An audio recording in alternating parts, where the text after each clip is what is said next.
All right, cool. All right, Morgan, we're good. You can enjoy your night. Hey, everybody, welcome. I'm going to let Haley say what it says in a minute, but I'm just letting you know, recording this. If you want the recording, I can have that at the end. Haley, do you do any like announcements or anything in the beginning? No, not really. I'll just say thank you for being here. We have Dr. Paul Goodman. He's going to talk to us about associate to owner and everything kind of with getting a practice started. So Exactly. thanks for So being here. all your problems in dentistry in just one night. So it's a very special time. When I do this, I love doing this. Thanks for inviting me, Haley.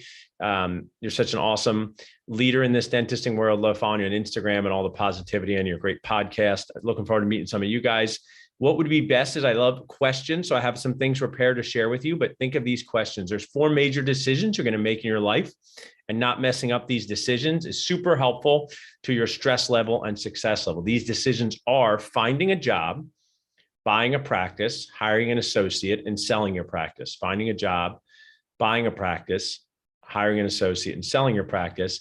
So what actually, Haley, I'll give you a treat. You can stop your video. I'm going to stop mine. I'm going to play like a 5-minute video, and then you guys can, we're going to get started in 5 minutes. Watch some of this content. Think of some questions. I would love for you guys to share in the chat what questions you have about finding a job, buying a practice, hiring an associate yourself, selling your practice, contract, restrictive covenants, loans. You can ask me any question for the next 5 hours, because Haley says these usually go to midnight. So I'm super excited for that. I'm just joking, 1 hour. So I'm going to just share my screen and play something for you guys here in just a second. And feel free to drop your questions in the chat.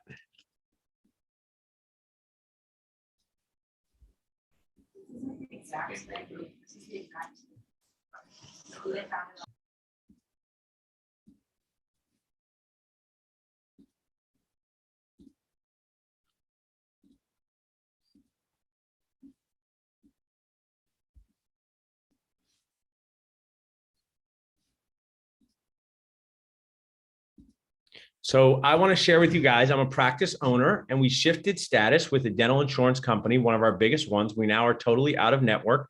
Doesn't mean that that's the best way to practice. You can ask me that. But when you shift status, when you're taking a PPO plan, we'll call it spoiled guac PPO, and you no longer take it, the dental insurance companies kind of write a letter to your patients saying that your dentist hates you and no longer wants your plan.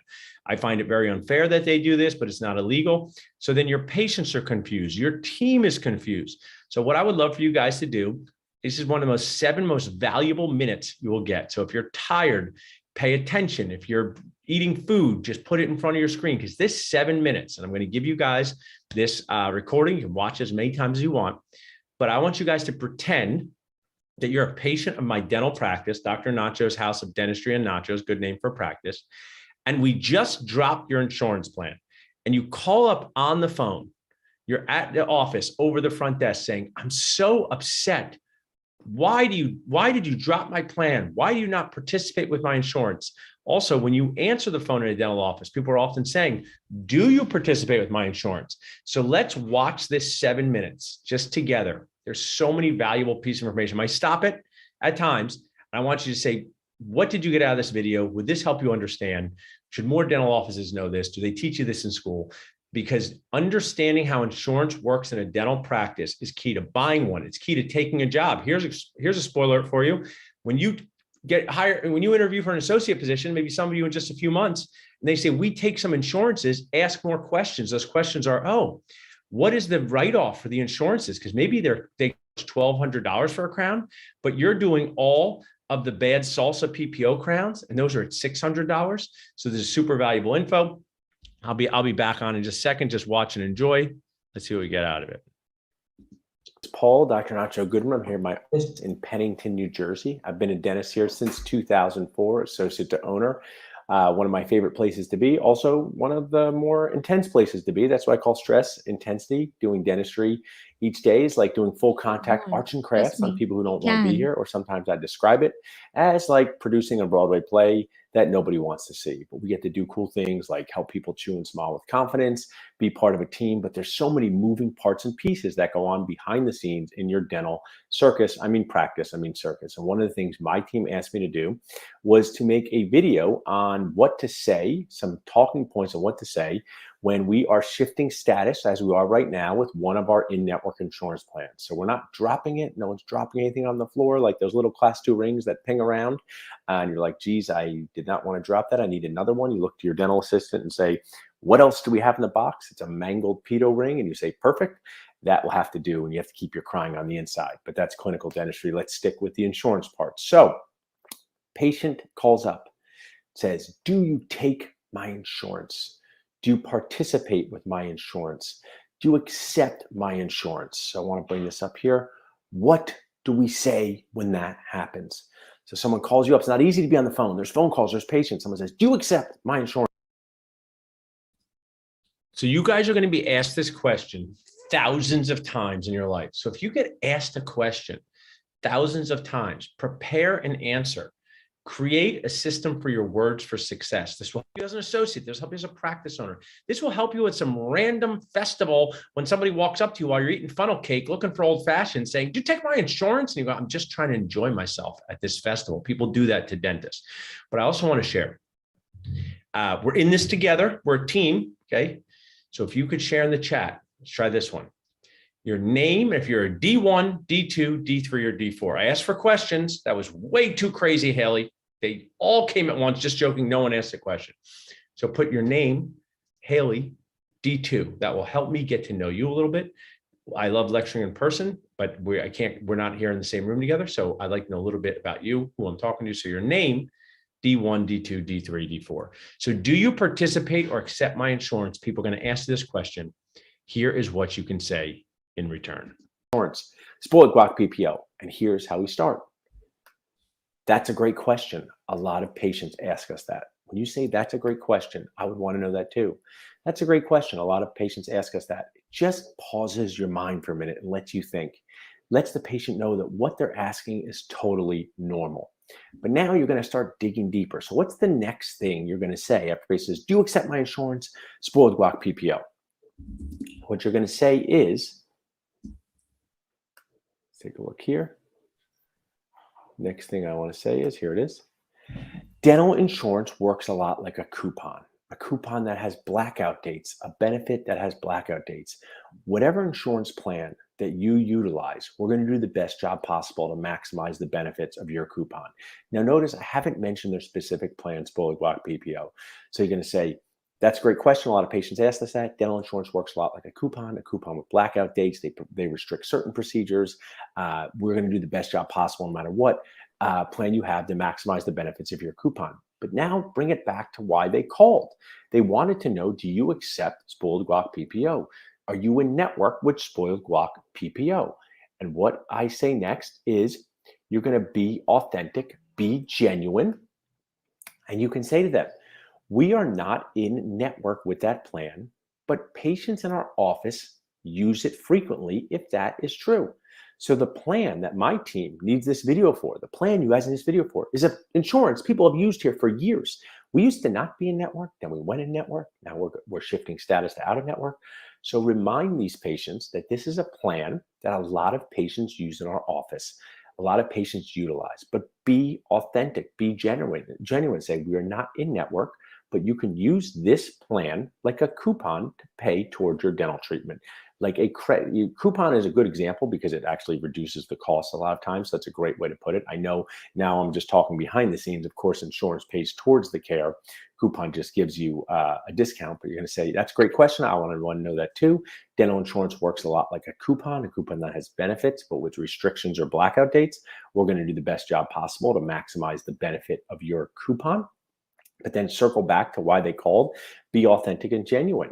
If being in network is super important to you, we can recommend a great dentist in the area that are in network with your plan. Because I know there's dentists literally down the street that take that plan who I think are nice people. So we can collaborate. So you just say to the patient, one of my amazing mentors, coaches early on, said, patients don't argue with their own decisions. So at this point, you can say, be authentic and genuine. Say, hey, being in network is super important to you. Patients here do utilize Spoiled guac PPO. They do utilize it like a coupon. We have patients using that insurance here. But if being in network is most important to you, we could recommend dentists in the area that we know are in network that are really nice people.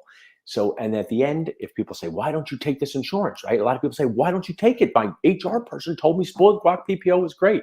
Just say, We do not want dental insurance to have a seat at the table when it comes to making decisions for your teeth. It's a simple phrase. We do not want dental insurance to have a seat at the table when it comes to making decisions for your teeth, because you don't want the dental insurance to say, oh, you want to do a crown to protect a tooth, hard hat for your tooth, iPhone case for your tooth, like my friends have used those phrases before, and the patient says, but this tooth doesn't need a crown. We do not want the dental insurance company to have a seat at the table. So now let's bring it back to my dental team, and I want to help you. So someone calls up and says, you pick up the phone, do you take Spoiled Guac PPO? Do you participate with Spoiled Guac PPO? Are you in network with Spoiled Guac PPO? Here's the first thing that I would like you to say. Everything that matters needs a system, and everything matters. That is a great question. So what I've done so far here is share with my team and patients the why as to why we're shifting status, and to expect patients to be frustrated, expect patients to be annoyed, but stay true to your systems. Everything that matters needs a system, and everything matters. And then I want to give my team and my associates and myself, remind myself what to say. So this is where I have created a system for words. Hopefully we'll help you with it this night, whether it comes to buying a practice, finding an associate, working on your patients, because creating a system for words is so important for success. It decreases your stress, makes people feel confident in you. So we spend 5 minutes, me sharing the why, me telling my team what they can say. And then at the end of it, always leave people at the end with the most important message. This is what to say. Do you participate with my insurance? First thing. A lot of patients ask us that. That is a great question. A lot of patients ask us that. So I get an awesome opportunity to have 2 dental practices, a dental nachos company, Dentist Job Connect, brokerage. So I talk with a lot of people, and people ask you weird questions. There may be no such thing as a bad question, but there's definitely such thing as a weird question. And I'll be authentic and genuine with you. Some of them are questions from your dental team. Some of them are questions from patients. Some of them are questions from your 5-year-old daughter when you're walking to Starbucks and says, what happens to people after they die? That's not an easy question. I thought we were going to get frappuccinos, and now I'm discussing life and death with a 5-year-old. So to give your brain a chance to think, this is some of the most valuable advice I can give to anyone. You're going to be asked a lot of questions. People will judge your confidence and what you know. And if you stammer, if you stutter, if you don't know the answer. So just always say this. That is a great question. A lot of people ask me that. That is a great question. I would want to know that too. If I get an implant, is it going to fall out in 2 months? That's a great question. I would want to know that too. Gives your brain a chance to think. So that is the response. I've taught that to so many people. Then in this scenario, they're saying, do you participate with my dental insurance? So now start to explain what dental insurance is. Dental insurance works a lot like a coupon. A coupon that has a benefit but has restrictions like blackout dates, like those airline miles. Whatever plan you have, we're going to do the best job possible to maximize the benefit of your coupon. So you want to control the conversation. So dental insurance acts a lot like a coupon. Now I'm being positive, a coupon that has benefits. But then be authentic and genuine. There are a lot of patients in our office that utilize Spoiled Guac PPO to pay towards their dental care, but we are not in network. If being in network is super important to you, we can recommend great dentists in the area that are in network with your plan. If you would like to come to us and use it like a coupon, like our other patients with Spoiled Guac PPO, you can do that too. Which one sounds best to you? So people don't argue with their own decisions. If you have iPhone notes, one of my suggestions, I'm here because Haley is awesome. That's why I'm here.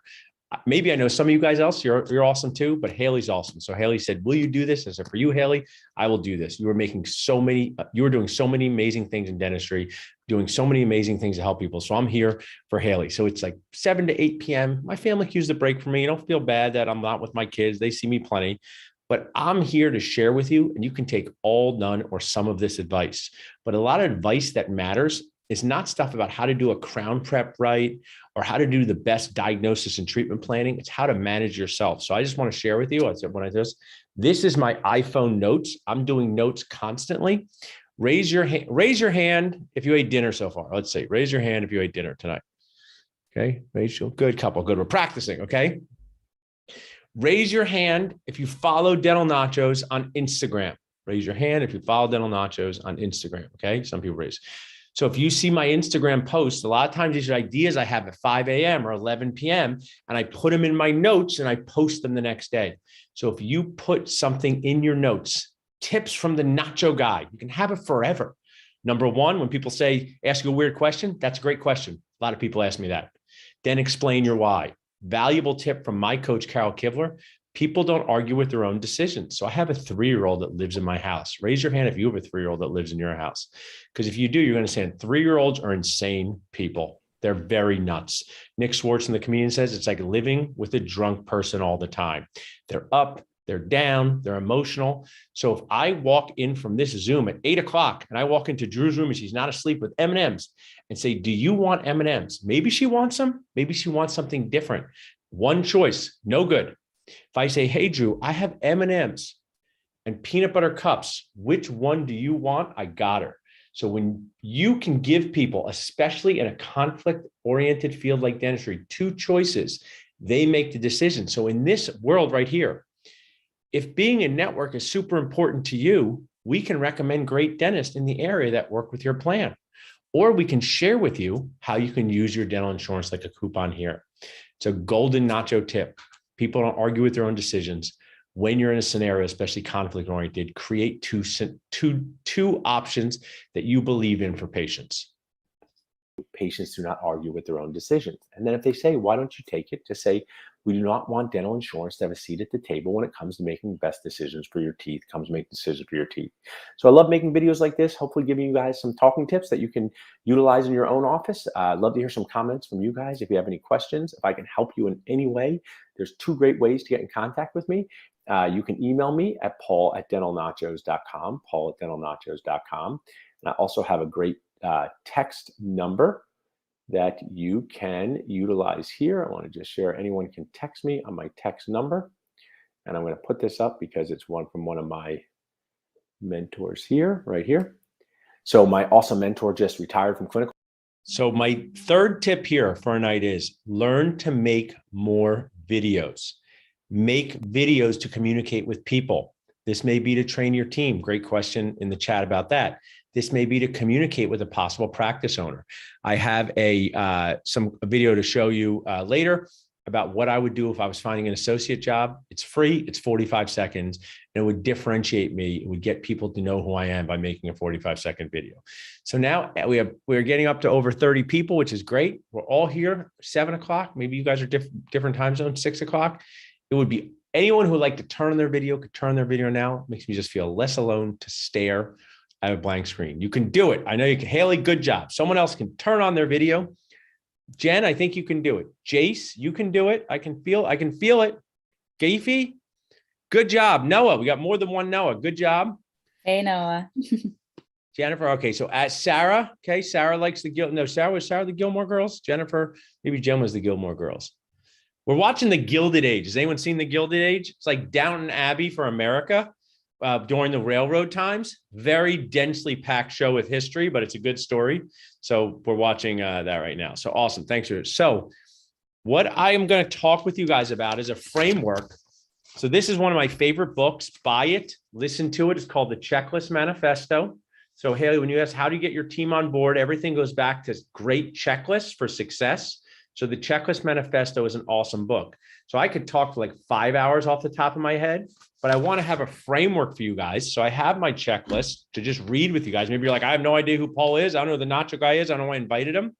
So my goal is to help you learn when to start planning to buy a dental practice, review what happens with transitions, when to start looking to buy a dental practice, common pitfalls to avoid, and assembling the right team for buying a practice. If we can get through those 3 things, when would you start to look to buy a practice? What pitfalls to avoid during transitions? Assembling the right team for buying and selling a practice. While I will be thrilled to give you this YouTube link, very few of you are going to be like, I'm just going to turn on the Nacho guy, Haley, Jen, who else we got here? Noah and Sarah, and watch us for 60 minutes. But the iPhone notes is probably one of the best tips I can give you to keep track of stuff. So we talked about the 4 major decisions. So when you get up tomorrow morning, These are the things you should think about. How do I find a good job after dental school? After I find a good job, when do I buy a practice? After I buy a practice, do I want to hire an associate? After having an associate, do I want to sell my practice? So one of my phrases is live your life in the most. Is there any D4s here? You can raise your hand, a D4. So dental school teaches you to live your life in the lightning, right? I'll give you an example. Dental implants are one of the best inventions human beings have ever come up with. A posterior dental implant is one of the most successful products any person can ever buy in their life. Not tooth products, regular products. Let me explain. I have placed many implants, seen many implants. In my practice, we have patients chewing with a titanium root, which is fake. We make it in a factory. We put it into somebody's mouth and they chew with it every day.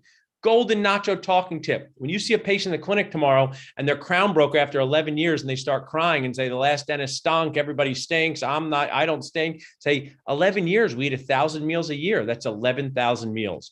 You put your dental care into 1,000 meals a year, great way to communicate with patients. So dental implants are one of the most successful products anyone can ever purchase. You can pay $5,000 for a brand new tooth to choose every day.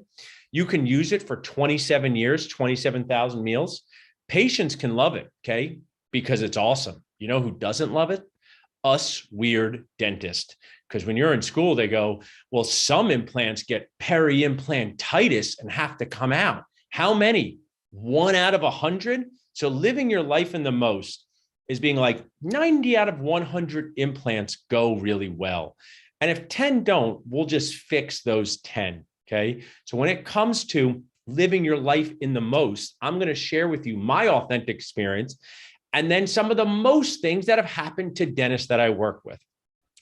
So my goal in life was to play professional basketball. That did not happen. Okay.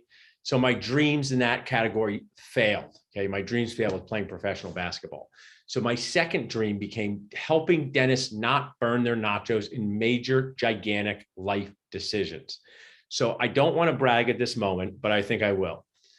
I don't think there's another person who communicates with more dentists and dental students than I do, the person you're looking at. Let me share why.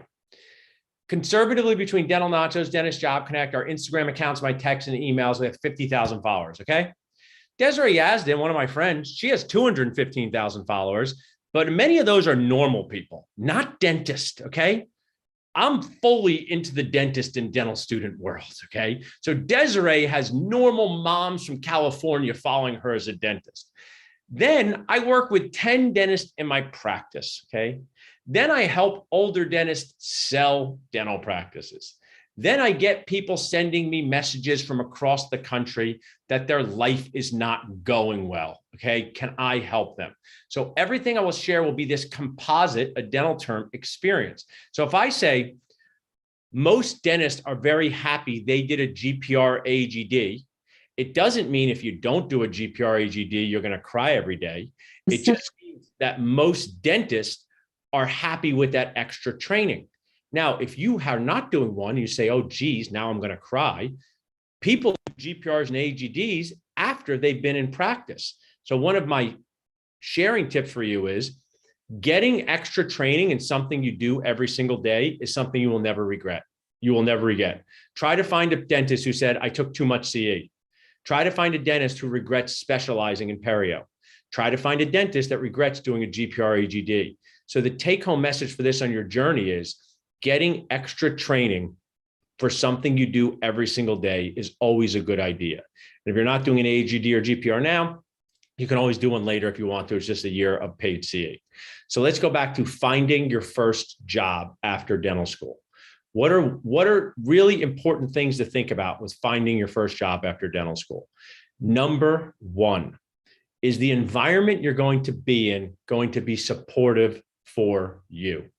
What does that mean? Someone's question. So we usually, my lecture, get through the questions and then we'll go through and make sure we got them.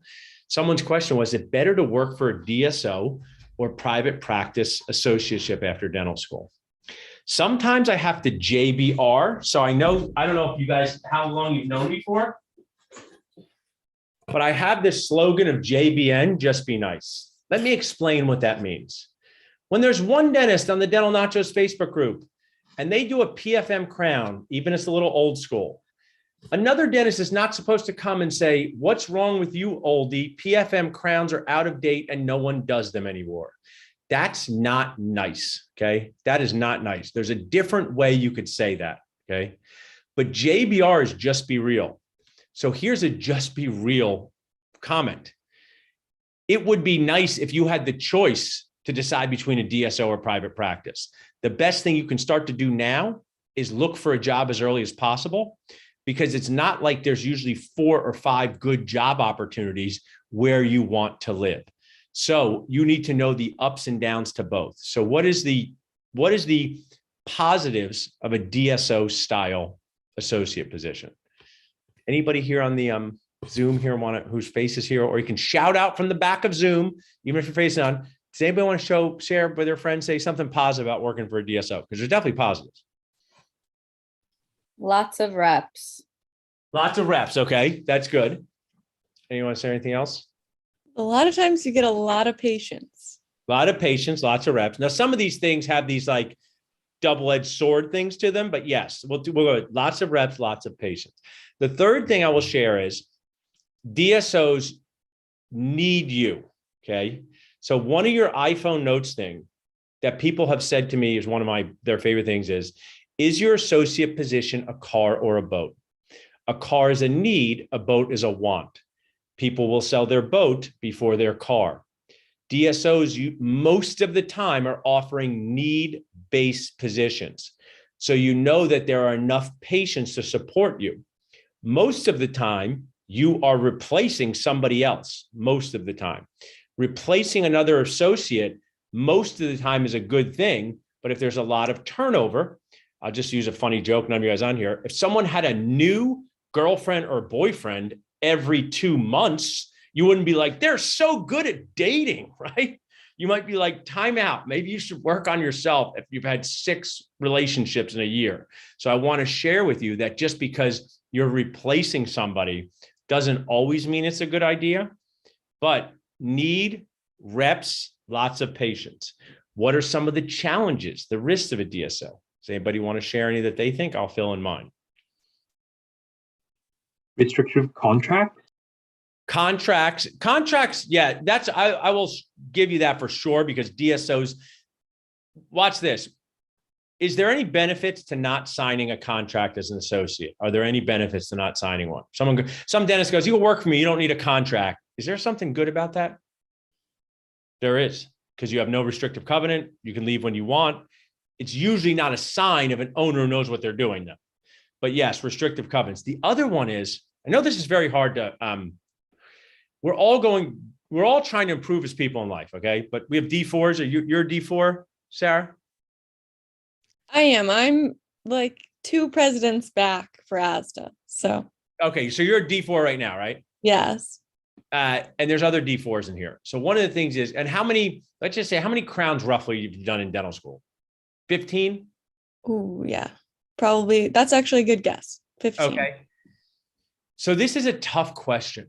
If you owned a practice and you had patients come in to your practice, would you hire someone who's only done 15 crowns to work in your practice? Now, they could be 15 great crowns, and you could have a lot of talent for crowns. So more reps doesn't mean better. But what it means is you've only gone through this process 15 times. And in the real world, it's not like dental school. There's time constraints, there's challenges, there's assistance. So some of the challenges is, it's a tough one. Would you really want to hire you? You know, that's one of the challenges. And I know it's like kind of an existential crisis. Second challenge is, if DSOs are very business oriented, sometimes they have really good business people that don't really know much about dentistry, and they have unrealistic expectations. So Noah, do you have 3 kids that live in your house by chance? If you do, you're gonna surprise me, do you? Nope. So if I was like, hey, Noah, could you come over and help me with my 7-year-old? And oh yeah, there's going to be 6 other 7-year-olds. I'm leaving. Can you watch them? you're going to get destroyed by those 7-year-olds. Yeah, I'd get bodied. Yeah. So what I'm sharing is these DSOs will be like, Noah can just watch all the patients. He's a dentist, right? Noah can babysit all the 7-year-olds. He's a person, but I know they're freaking crazy 7-year-olds, right? So the other part is they may unintentionally or intentionally have unrealistic expectations about what you can do. The other thing is, who are you going to ask for help when things go sideways? Don't say wrong, sideways. Don't say wrong, say off script. I saw Hamilton. I love Hamilton. Being a dentist is like starring in a Broadway play nobody wants to see every day. It's the opposite of Hamilton. Being a dentist is the opposite of Hamilton. People come and pay $1,000 and cram themselves into seats to hear the same songs. People come to your office, they hate being there and they don't want to pay for it, okay? So things are going to go off script. Who are you going to ask when things go off script? We have a small group practice. Dr. Alicia is our associate. She's awesome. She's a GPR. She's super kind, super motivated. Stuff goes off script. She can call my brother. She can review stuff with him. She can text me. Just here's an example. Not to mean this never happened at DSO. We did an implant overdenture on somebody, upper and lower. Dr. Alicia did the implant maintenance visit. There was recession around an implant. To her, it was a big deal. So she sent me a picture, said, what would you like me to do? I said, it's not that big of a deal. Thanks for letting us know. We'll keep an eye on it. That's the bonding we do together as private practice associate owner. Now, I'm not saying that happens in every private practice. And I'm not saying that never happens in a DSO. But why do I always answer the call or text when my associates? Because I own the place, right? It's like, it's my place. A practice is like a child. If you're working in a DSO, just say, oh, when things go off script, it's a great question for an interview. If you're not getting interviewed by a dentist at your interview, it's an orange flag, a yellow flag. It doesn't mean it's a red flag. It doesn't mean it's a green flag. But I interview the associates with my team because I want to literally be like, oh, Haley, would you like to work here? Ask me some questions. If this is a giant DSO and they have a hiring manager, doesn't mean it's bad, just means that it's an orange flag for you. DSOs usually pay more than private practice, usually. What is good about private practice associateships? Owner-operated places like my brother and I have, usually the owner cares. Usually if a private practice owner is trying to hire an associate, they usually care. What is the biggest risk of taking a job with a private practice owner? I gave you the answer with a car or boat. But you have $500,000 in debt. I know you can do iPay. I know you can do repay, but still it's an emotional thing. One of the things I want to share with you is, even if you pay 10% of your income and they forgive these loans later, I still feel bad for you, because if I woke up with $500,000 in debt, it would affect me emotionally. Now, I wouldn't cry. I would still drink some old fashions and go on vacation, but I'm just sharing with you that it's not easy to have that much debt emotionally. You're going to handle it. We have great sponsor resources for you when that's allowed. I know it's not allowed now, but later in life, when you're like, I can tell you how people tell you how to pay off your loans. But what is the main risk of a private practice associateship from the car or boat things? Anybody want to share? Cars a need, boats a want. People might not know how many patients they really need to have enough for an associate. They cannot really identify the true need of the position. And if you take a job, so I describe the best way to describe an associate like an aunt or uncle, because you take care of the practice, but you don't own it. You care about the practice, you give it back at the end of the day. Toilet breaks, not your problem, okay? Babysitter also fits to some degree. I used to kind of say like dating, but dating is going to be for the next one when we talk about buying into a practice. The associate owner relationship is not really like dating. I had an associate for 5 years. His wife got into a residency across the country. He moved across the country. We didn't break up. Nobody was crying, right? Just like a babysitter that moved. So the dating kind of comes to the buying into the practice. But for when you take a job and you get the scrubs and you sign up and you're at the private practice and they don't need you, you're likely going to stay longer than you should, because it's hard to, sometimes they say we're going to get more patients. Sometimes they're going to say it's going to be okay. So really identify the need. Say things like, here's just a really great question. Got two Noahs here. Noah W. If you can unmute, I'm going to, I see. So Yeah. I'm going to be the associate. You be the practice owner.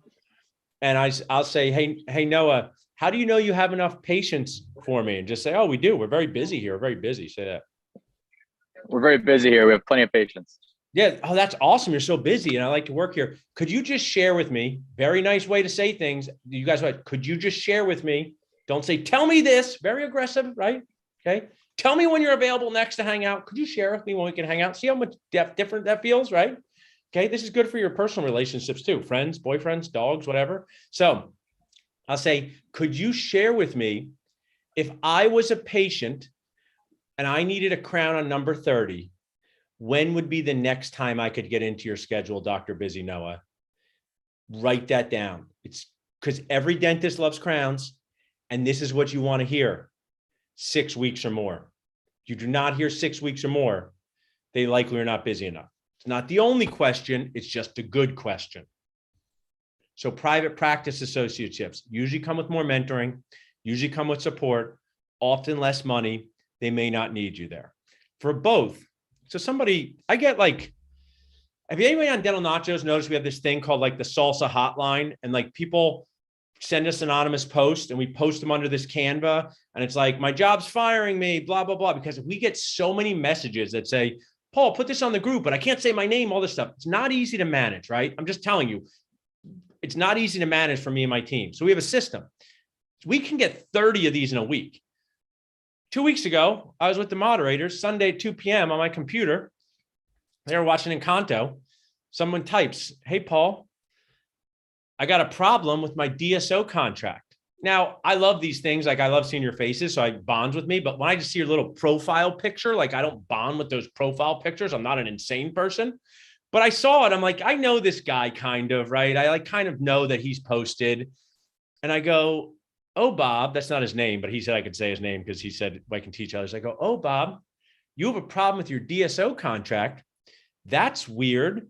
What did your dental focused attorney say about this contract when you paid them to review it? Because I only said that 2,000 times on the group, Bob.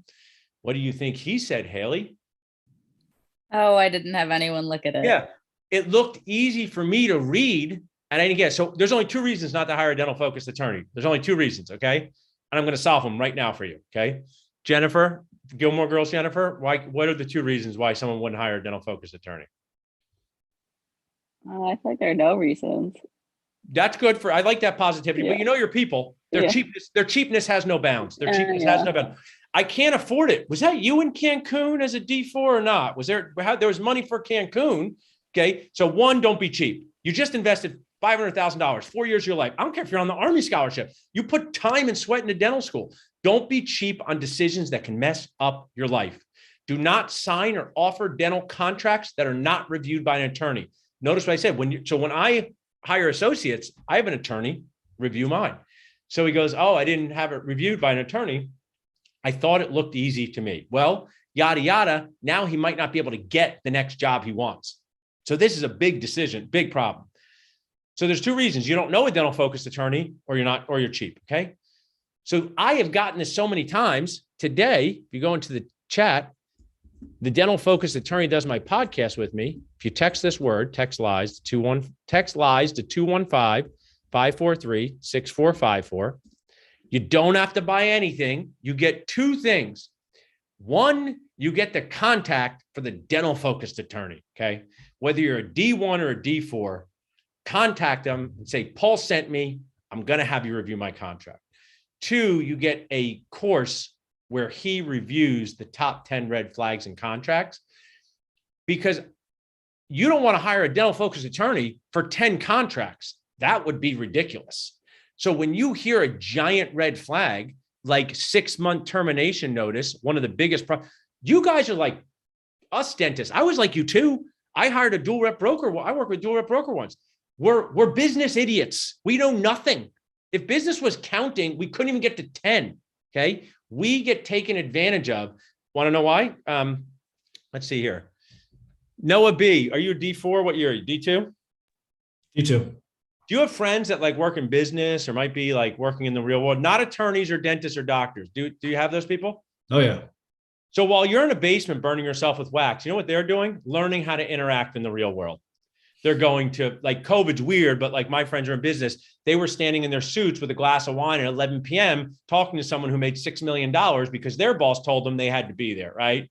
We're in a basement arguing with our dental student friends about articulators.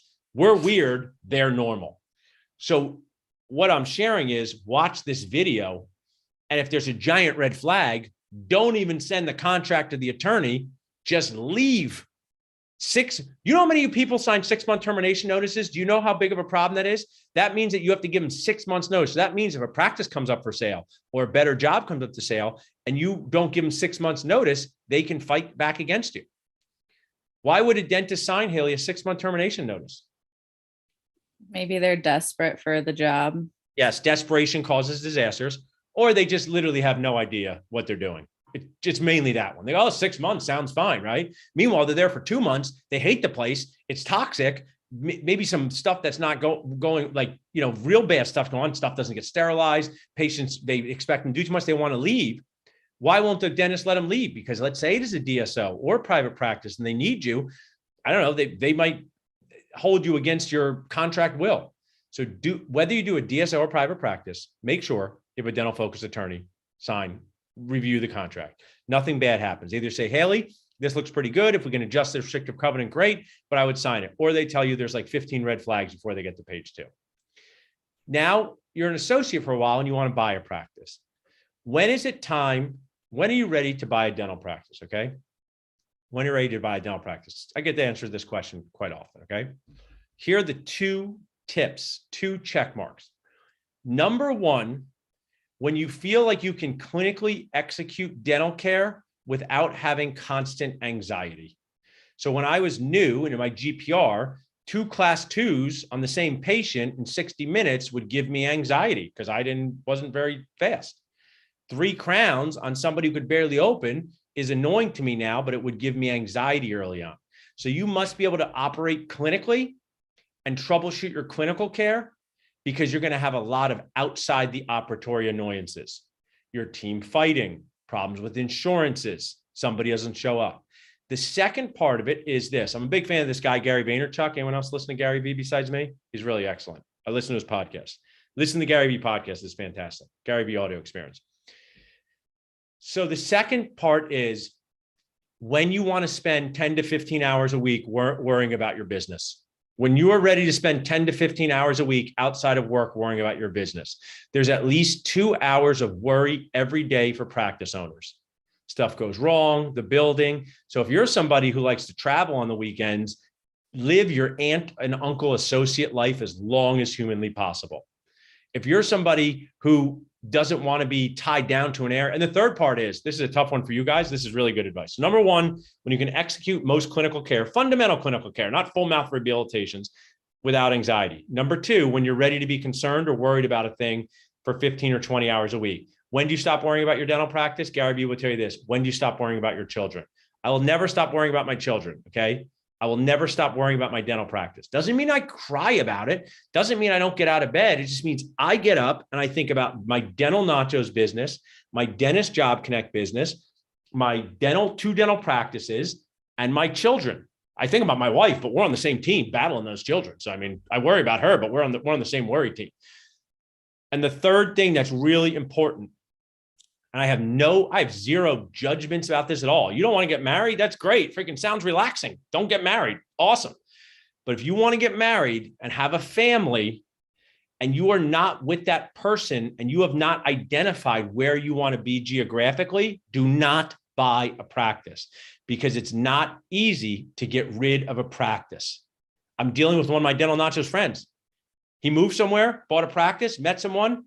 Is his fiance? They love each other. She doesn't want to be there. That's a big problem. So you need to be settled geographically for success. Building your team, and we're going to do some of these questions. Building your team. So who is on your basketball team for finding a job? A dental-focused attorney is on it. Text lies to 215-543-6454. You don't have to buy anything. Know Rob Montgomery's name and watch that course. A dental-focused accountant likely should be on your team.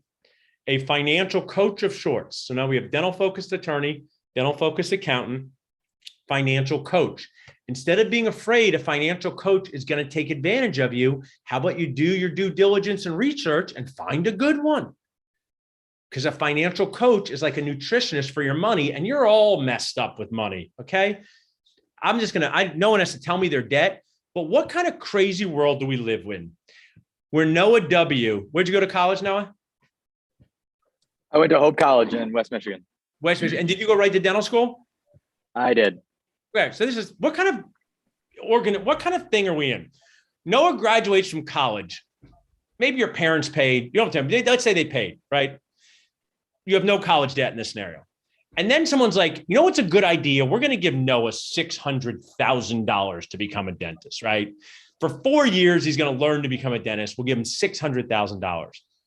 Then he gets out of dental school, $600,000 in debt with zero financial training, okay? Then they say, go get a job, and you make $150,000 a year. Then you're working for 150, 175. Then you go, I want to buy a practice. Now, most people would be like, I'm not loaning Noah $1 million. He's got $600,000 in debt, not dentistry. This is the positive part. This is the small part. It's fairly insane, though. Banks are lining up to give Noah $1 million. It's crazy, right? Would you give yourself $1 million, Noah? No. No. But because dental practices do well, they know you're not going to fail. Now, not failing is not success. If you said to my wife, hey, Mrs. Nacho, what's it like to be married to Paul? If she goes, well, we're not divorced. Does that sound like a good marriage? It doesn't, right? So not failing is not your goal, because if you take out $1 million loan and it's a $10,000 a month payment and you make $15,000 a month in your practice, the bank doesn't care if you make 60 grand a year, but I'm assuming, no, you're not going to make 60 grand a year as a practice owner, are you? There's a lot more easier ways. I just want you to know there's many easier ways to make $60,000 a year than owning a dental practice. Many easier, stress-free ways. So what I'm sharing is you're all convoluted with money. You see this? $600,000 in debt, then you're making six figures. Someone gives you $1 million. What kind of crazy journey is this? So my message is get a financial coach you trust to run this by you a little bit. You look like you're in good shape, Noah. Maybe you're an athlete. When I was younger, I could eat a lot more calories. So, sometimes they tell like athletes you could eat like 4,000 calories, but regular people can't eat 4,000 calories. That's your nutritional coach for money as a financial coach. Now, when you go into buying a practice, who else gets added to this team? A bank gets added to this team. Develop relationships with bankers. A consultant to help you evaluate practices may get added to this team. An insurance negotiator may get added to this team. I'll come back for the sequel for this, Haley, and do a deep dive into one practice.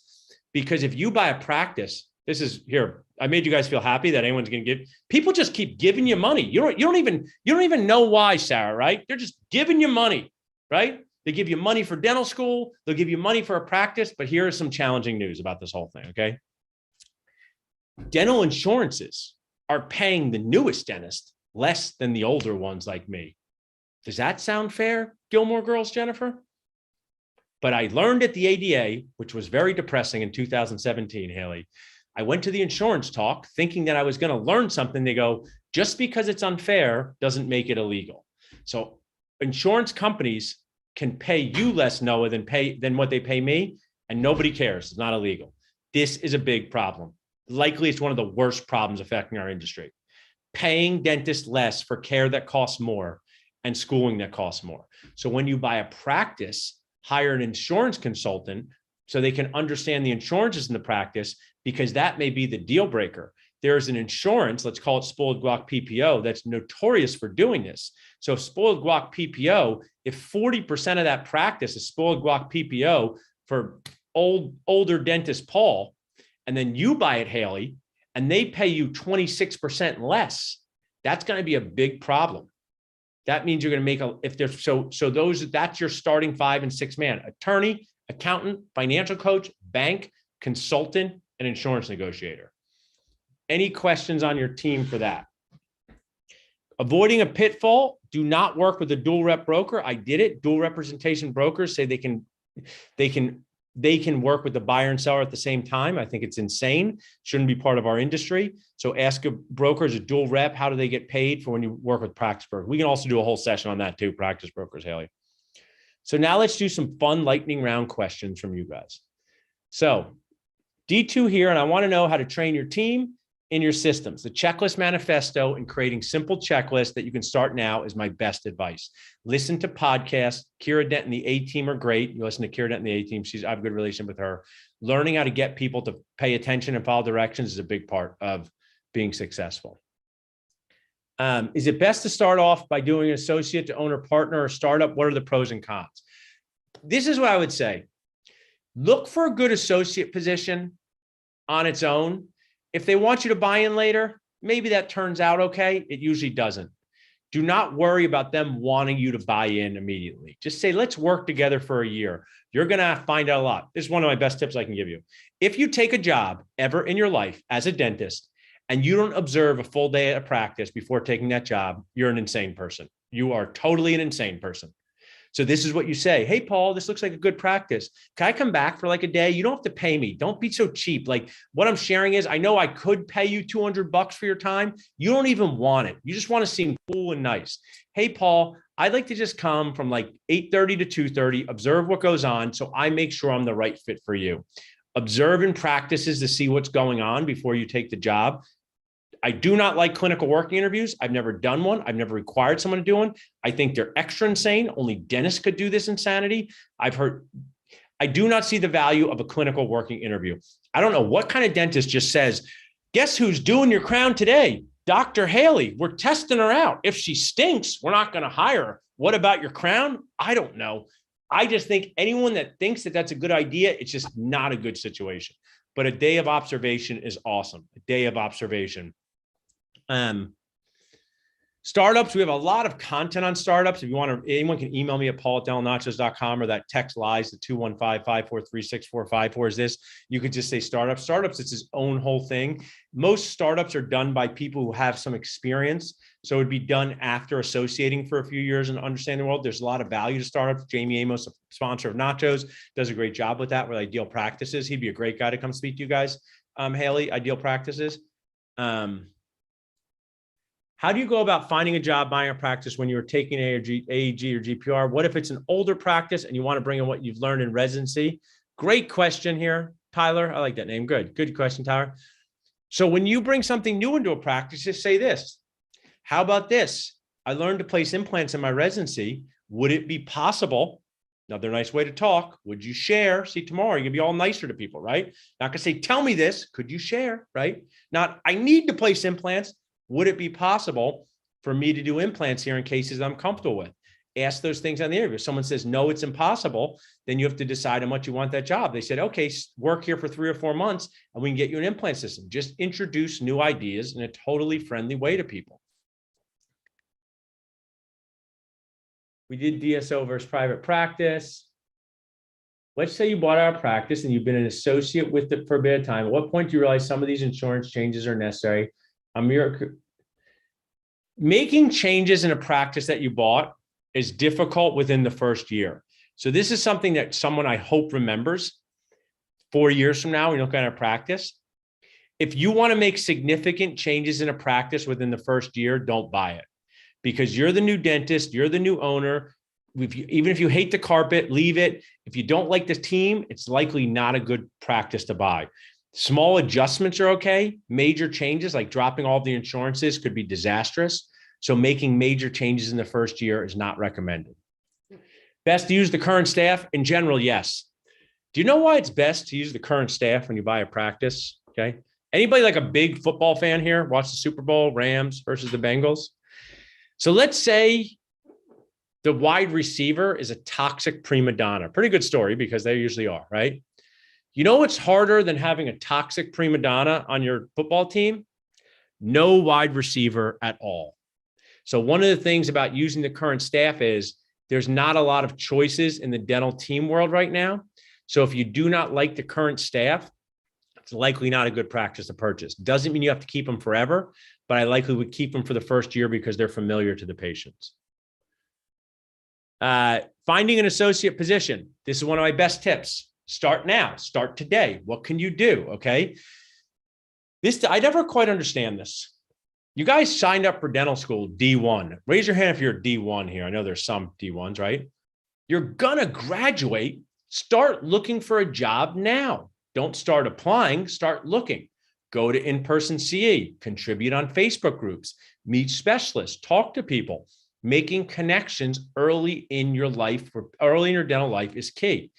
If you're 6 months away and you're looking for a job, use every platform available. Indeed, Dentaltown, Dentist Job Connect, ask people, because it's very possible to be left without a job. And if you're left without a job, you're going to do that desperate thing, and take one that's not a good fit for you. Common characteristics about good job offers, a guarantee. So here's what we do in our practice. Hey, Haley, this is how it works getting paid. We're going to offer you a year contract. If after a year, everything goes awesome, we want to keep working with you, but we want to make sure you like it here. We want to make sure we're a good fit for you. So let's talk about a year. The way you're going to get paid, because money's important, is that you're going to get paid. You're going to work here 200 days. We're going to pay you $600 a day as a guarantee, and that's $120,000. Everybody with me? Then at the end of the year, Haley, we're going to look at your collections. The money you've collected minus your lab fees. It's called net collections.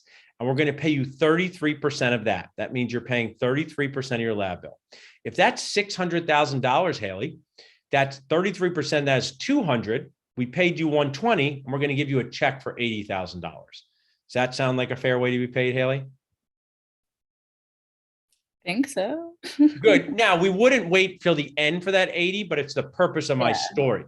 How about this? Hey, Haley, we're going to pay you $120,000 no matter what. Let's say you only collect $300,000, okay, for whatever reason. And the 33% of that's $100,000. We do not take away $20,000. You get to keep the $120,000. Characteristics of a good job, of a good offer, is a guarantee, not a draw, with bonus incentives. Guarantee, not a draw, with bonus incentives. Should insurances of a practice be a big deal when looking to work at a practice? Yes, they definitely should. And here's why. Whether you have $500,000 of debt, $5 in debt, you freaking spent 4 years making $0, right? Doesn't it kind of stink to feel like you have no money? It's just like, it was just such a horrible feeling. Like when you're just like, does anyone have $20 I could have, right? It's just not a comfortable feeling. So now you're getting a job, you're making money, and whether you have a lot of debt or a little debt, you want to feel like you're doing it, right? If you do a crown for $1,000 and they take a terrible insurance and that's reduced to $500 and the lab bill's $100, now that's reduced to $400, you could make like $120 for doing a 2-hour crown. That's not a good way to be paid. So the insurance, what insurances they take and what are the most common adjustments is a big part of getting a job. Great question to ask. Good. How do you find quality front desk staff to handle insurances and have good attitudes towards patients? Colleen, if you could answer that question and figure it out, you don't have to be a dentist. You'll be a gajillionaire, okay? How can you find, one is outsourcing what you can to people who know what they're doing. So we outsource our insurance billing. 2 is being relentlessly consistent in creating your team culture. Relentlessly consistent in creating your team culture. Expect conflict, expect friction, but have a mission, have a core values, be kind but firm, and that taking leadership training is so key, inside and outside of dentistry. Listen to podcasts like the Dentalpreneur that Mark Costas has. Listen to Gary Vee Audio Experience. Listen to How I Built This by Guy Raz. Consume as much content on leadership as possible, because that is what you've signed up to do. That is what you signed up to do. Even if you stay an associate for your entire life, you're going to be leading the people who work in your operatory, and you're also going to be part of the leaders on the team. There's be time when the practice owner is not there. You guys have asked a lot of good questions here. So let me see if I missed any. What's the most important factor when selecting an associate? Location, income, or mentorship?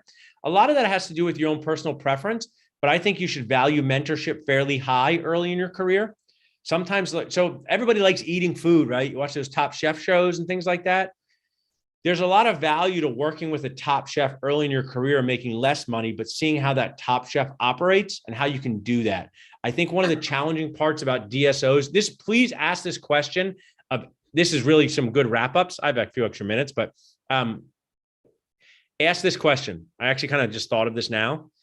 When you interview for a job, just say, how often will I be the only dentist in the office? It's so important. How often will I be the only dentist in the office? I would not take a job where I'm the only dentist in the office full-time now at 44, but I most definitely wouldn't have taken it at 26. It's too much pressure, too many decisions for someone so new to make. It really is tough. Could I ask you Dr. another Goodman. question? Sorry. Yeah, Oh, sorry. I have time for more questions. Sorry, my name is Gophi. You just answered my question as associateship, and I could have one more short question, because right now I did some research and see many of the places they have daily guarantee, but it's only for a couple of months, which is the time when you get your credential. And after you get the credential, your guarantee was gone. Like a lot of places are doing that. So one of the things is, if I could tell the future, I would not be standing here. I would have $1 billion in Bitcoin, and I'd be living on my own island, starting my own professional basketball league where I'm the star. Okay. So that's what I'd be doing. So I can't tell the future, but what I can tell you is that anytime your daily guarantee is gone, it's a risk to you. If you really like this position, I would say, would you share with me how much money the previous associate made? So I can just always, do you guys want my best tip in life for getting what you want? Always make people feel bad for you, okay? So be like, could you share with me how much the last associate made? Because I need to pay my rent and my school loans, and dental school is expensive, and eat food. Make people feel like you're poor, like Kristen Wiig from Bridesmaids. You don't need to make them feel that way. You are. Poor is a judgment, so I don't want to say poor because that's a judgment, but make them feel like you have no money. Shouldn't be tough, right, Haley? Because you have no money. So if somebody wants you to take a job, be like, this is a great opportunity.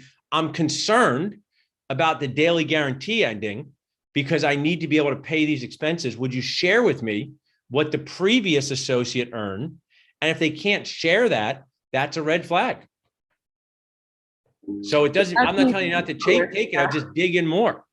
Yeah, actually they did share. I asked 2 locations, they did share and let me see it. And because they show that, they say, yeah, they definitely made more after the daily guarantee. I mean, one of the things you could say too is just say, would you consider, another nice way of talking, would you consider extending the daily guarantee for 6 months if it was 3, for a year? I mean, I'm not saying I'm a perfect owner, because here's one of the things. Our associates do not make that much money. Our system is to be a private practice group, learn a lot from our group. It's not the associateship for someone who has 3 kids and needs to make $250 a year. Most of our associates earn between $135,000 and $185,000. They work 4 days a week. They have mentorship, but that is not, there's people making $250 or $300 out there. And if you need to make that, no judgment, I'm not the job for you. But we give a daily guarantee every day they're there, their entire time. It never goes away. Because I do not want our associates to walk in and feel like they're not going to be able to make money that day. Now, it doesn't mean I'm saying don't take this job, but I would just dig in, ask more questions. Anyone, someone else had a question? Noah? Yeah. Hi, Dr. Goodman. I was curious more about the mentorship as well. Just what are some good ways that we can figure out if somebody's going to be a good mentor for us? Is that something we should be thinking about on like a day of observation, or are there some other things Definitely we should be doing to figure it out? See how annoyed people get by asking questions, and not in a mean way, but like my brother and I are well trained to ask questions throughout the flow of our day. I worked with my dad for many years, who was an amazing dad and amazing dentist. I don't know if he would have mentored a stranger that well. I think we were his son, so he like had to mentor us, right? I mean, we've known him his whole life. He would always he was a great dentist who would explain things, but he didn't always love to be bothered while he was working. So if a dentist doesn't want to be bothered while they're working, it's sometimes hard to get good mentorship from them. So it's nuanced. And you know, it's one of the things is like, I'm not a dating expert or anything like that, a relationship coach. But let's say you got a single friend who's like 40. Doesn't matter, man or woman. Do you think they would rather marry someone who's never been married or been divorced? Who thinks they'd rather marry someone who's been divorced? If they could have a choice, two people, they've never been married and they're going to get married and they like both of these people. But here's the criteria. Who wants been divorced, never been married? Who thinks it works out better for someone who's been divorced to marry someone who's never been married?